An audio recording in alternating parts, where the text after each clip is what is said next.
Hello and welcome back to Foos Entertainment. This time for my review of Star Wars Episode 2, Attack of the Clones,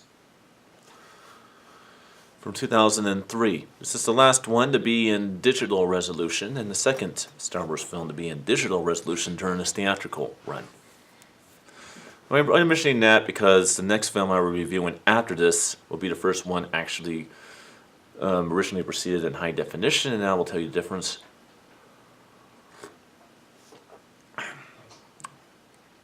it came out in 2003. Although technically it was filmed in 2002 and released early in 2003. But for sake of argument, was called a 2003 movie.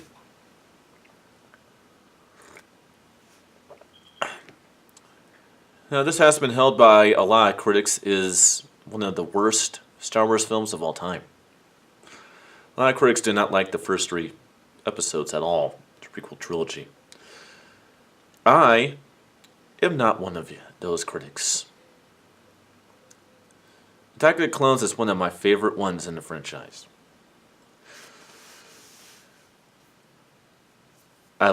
I just like the flow of the movie. I like the action. I like the visual effects. I like the world we're in. I like the characters. There's so many things that I like about this movie. One of them that really pops out is this. This is the first time in all of the films, and keep in mind, they made episode 4, 5, and 6 before they made episode 1, 2, and 3. This is the first time in all these movies that we actually see pretty much an all-out exposure of Master Yoda's powers. We will often forget that this is the film that made Yoda a badass. I mean, we have Anakin Skywalker now grown up, and it's like like a teenager or 20-something-year-old man. I would say a teenager. We went Kenobi, getting older, like 40-something, and they're pretty, they're pretty intensified, and they do a good job of doing what they need to do. But when Yoda comes around, he makes both of them look like amateurs. He goes like really fast. He's like the best, let's say, fighter of all. It's like, yeah, I'm an old rust bucket that walks around with a cane, and I'm only like 3 feet tall. But yeah, I'm better than you. They did change the look of Yoda in this one a little bit because he's more of a CGI character. Now, they didn't really have high definition in 2003 when it comes to movies and TV shows, but CGI was definitely been advanced by this point in time. And so they made Yoda pretty much a CGI character in this movie. And actually it does kind of work. I'd actually like the way it looks. Another thing else I like about this is I like how in these movies, it showed in a very realistic way how Anakin Skywalker goes from being a completely light and positive narrative all the way to becoming dark. And we see his first sort of like, transference that would eventually lead him to becoming Darth Vader. And I think that really shows well in this movie.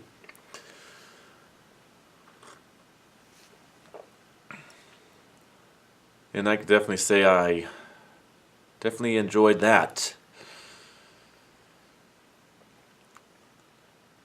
Well, now on to the premise. I would say taking place about 5. Actually, no. It could have been 10. Yeah, I would say 10 years. Best guess. 10 years after the events of Episode 1, The Phantom Menace. Anakin Skywalker is now in his late teens. 17, 18 years old. Possibly 19. He has a Padawan, and Obi-Wan Kenobi is his master.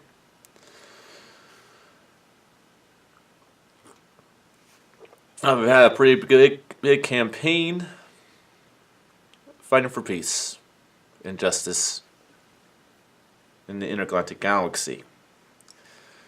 When assassination attempts are made on Padme's life, they are called upon to protect her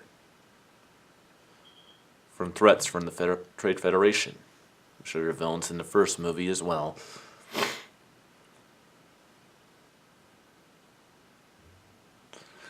Government is changing to new politicians. Of course, the main one, of course, being God, I can't read by. I was trying to think about it when I said that. What is his name?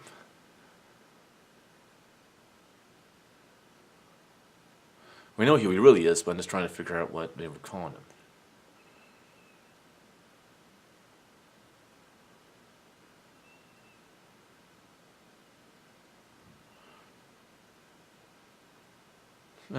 Wow. Counselor Potname? Or some shit like that. You guys know what I'm talking about. And it's changed into him, but of course, people don't know.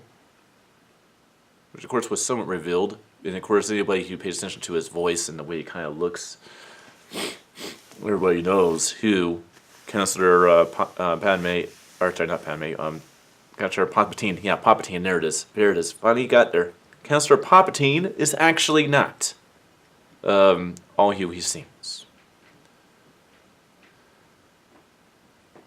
And then searching for the assassination, the assassin behind the assassination attempts, Obi-Wan Kenobi finds out that it's pretty much Jabba the Hutt.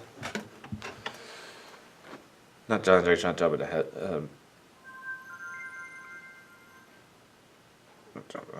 What's his name? Sorry, I don't watch the movies all that often. Title Fett. The Bounty Hunter, Title Fett. And of course, Anakin Skywalker is sent to personally protect Padme. And that's just kind of when they start falling in love with each other, of course. And basically,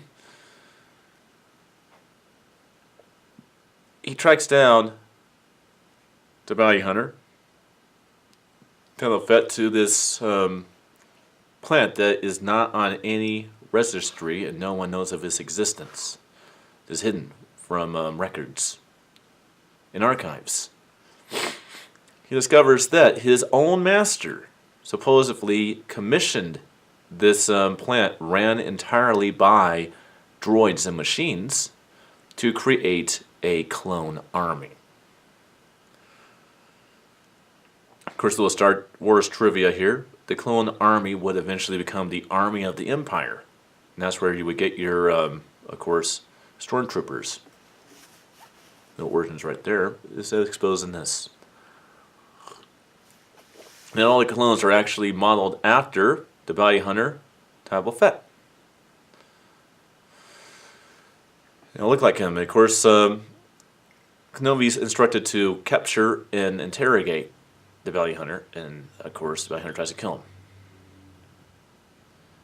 He then tracks the Bounty Hunter to a stronghold that is ran by pretty much a former Jedi turned Sith Lord,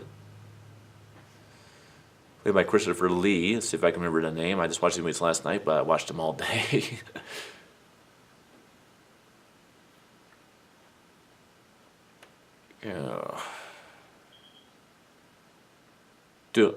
Count Dooku. Count Dooku. And basically, Obi-Wan Kenobi gets captured, but not before saying a message to Anakin Skywalker to go ahead and get the Jedi Council involved so that they can be notified of what's happening. Padme blackmails Skywalker into going on a rescue mission to rescue Obi-Wan Kenobi. They all get captured. And then pretty much a whole massive armada of Jedi come to the rescue. And they're going to be executed by beasts in an arena. And we then see that Yoda went to see this clone army. There's supposedly these machines built. And pretty much brings the army with him to rescue everybody. So that was kind of cool.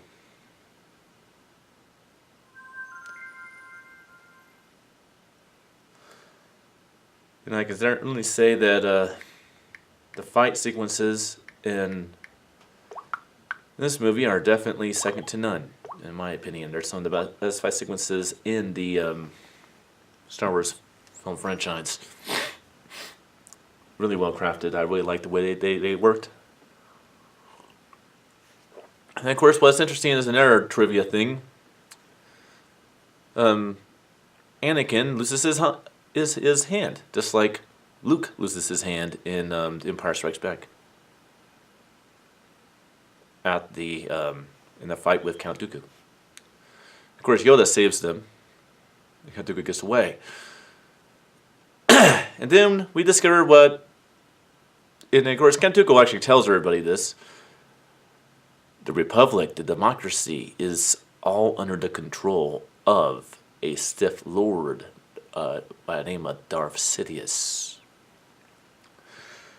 And of course, no one believes him, but we all know who Darth Sidious is. Counselor... I keep forgetting the name. Counselor Palpatine is actually Darth Sidious. He's the Emperor that we see in the later movies. And of course, Anakin and Matt and May get married, of course, without no one knowing about it. Now let's go ahead and go on to audio-video quality. This one has more cool temperatures in it than the first episode, I could say, but it's still kind of hard to tell with these because the THX quality is so superior and so well crafted that it's very hard to tell what this originally was supposed to look like. But I would say my best choice is going ahead and saying this is more driven towards a cool and neutral look than not so much a warm.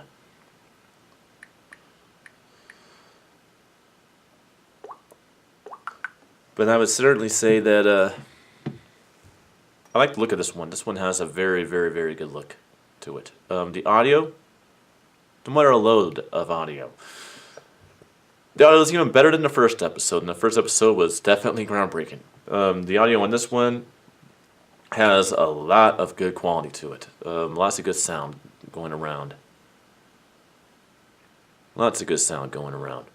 On this one, very good direction, everything. Overall, this is like one of my favorite. I would put this in my top 3 favorite of the Star Wars films. I don't understand the hatred for these prequels. The first 3 episodes, story-wise, are really, really good. I would say I really, really enjoyed them.